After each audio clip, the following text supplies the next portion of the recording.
Jésus garda le silence et ne répondit rien. Le souverain sacrificateur l'interrogea de nouveau et lui dit « Es-tu le Christ, le Fils du Dieu béni ?» Jésus répondit « Je le suis. Et vous verrez le Fils de l'homme assis à la droite de la puissance de Dieu et venant sur les nuées du ciel. » Marc chapitre 14 versets 61 et 62. Nous ne nous imaginons pas ce que représente le fait que Christ se soit positionné comme le Messie devant le souverain sacrificateur. Cela lui a valu la crucifixion dans les pires conditions. Jésus non seulement ne ment pas, mais il se positionne clairement pour la gloire de son Père. Prend-il des gants pour le faire? Tourne-t-il autour du pot pour atténuer le choc? Non, il annonce la vérité, il est le Messie. Il n'est pas ici-bas pour plaire aux hommes, mais pour plaire à Dieu. La question du jour est simple. Comment te positionnes-tu dans le monde? Est-ce selon les hommes ou selon la volonté de Dieu, avec les conséquences que cela entraîne? Ta nouvelle identité se voit-elle, s'entend-elle? Il va de soi qu'il faut le faire avec le zèle et la sagesse demandés, mais il nous est aussi demandé d'être fermes et surtout d'annoncer et de proclamer l'Évangile.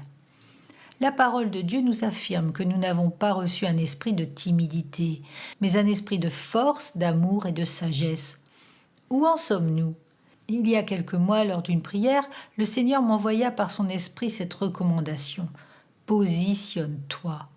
Était-ce parce que j'étais encore empreint d'une peur de m'identifier comme enfant de Dieu dans ce monde hostile? Ou parce que je devais aussi m'investir plus dans mon appel? C'était en effet pour ces deux raisons. Frères et sœurs, nous devons prendre les armes d'Éphésiens 6, nous positionner dans notre identité et nous affirmer comme enfants de Dieu.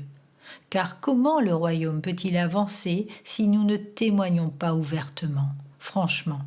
Nous devons également nous positionner pour progresser en Christ dans le service qu'il nous demande d'accomplir. À nouvelle vie, nouveau langage, partage, positionnement. Depuis ce jour où la voix du Seigneur m'encouragea à me positionner, ma vie a changé et avec l'aide du Saint-Esprit, j'annonce la parole avec de plus en plus de zèle et d'assurance, sans heurter les consciences, mais en les éclairant. Le temps d'annoncer n'a jamais été aussi propice avec les événements qui démontrent bien que le retour de Christ est proche. Alors le Seigneur, dans sa grande bonté et l'assurance de son immuable soutien, nous dit « Positionne-toi ».